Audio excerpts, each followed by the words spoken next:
సమానమైన న్యాయం ధర్మం ఉండాలి. ఇక్కడున్న రైతాంగం దిక్కు లేక గత్యంతరం లేక కాలువలు రాక ప్రాజెక్టు రాక భూగర్భ జలాల మీద ఆధారపడతారు అధ్యక్ష. ఒక ప్రాంతంలో రైతాంగానికి ప్రాజెక్టు ప్రభుత్వ సొమ్ముతో కట్టి వెంటనే ప్రభుత్వ సొమ్ముతో చేసి అతి చౌకగా అక్కడ నీళ్లు ఇస్తున్నారు, సంతోషం, ఇవ్వండి, ఇంకా తగ్గించండి. రైతులు దేశానికి అన్నం పెడుతున్నారు కాబట్టి వాళ్ళకి సాయం చేయని మాకు ఇచ్చలేదు. కానీ వాళ్ళ దగ్గర ఎంత తీసుకుంటున్నారో తెలంగాణలో కూడా అంతే తీసుకోవాలని నేను డిమాండ్ చేస్తా ఉన్నా అధ్యక్ష. తెలంగాణ రైతాంగానికి వ్యవసాయానికి ఫ్రీగా పవర్ సప్లై చేయాలని చెప్పి నేను డిమాండ్ చేస్తా ఉన్నా అధ్యక్ష. ఇది న్యాయం చేసినట్టు అవుతుంది తప్ప ఏం గొంతెమ్మ కోరిక.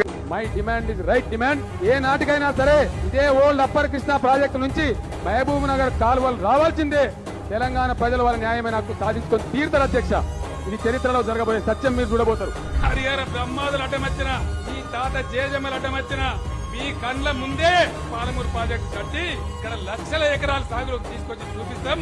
ఇలా పాలమూరు పంపు పొంగు చూస్తే ఒక నది వారినట్టుగా, కృష్ణమ్మ తాండవం చేసినట్టుగా మనసు పులకరించే విధంగా అద్భుతమైనటువంటి ఘట్టాన్ని నా కండ్లతో చూసి నా ఒళ్ళంతా పులకరించిపోయిందని నేను మనవి చేస్తా ఉన్నా. ఇంత మంచి కార్యక్రమం చేసి నా జీవితం ధన్యమైందని నేను మనవి చేస్తా ఉన్నా.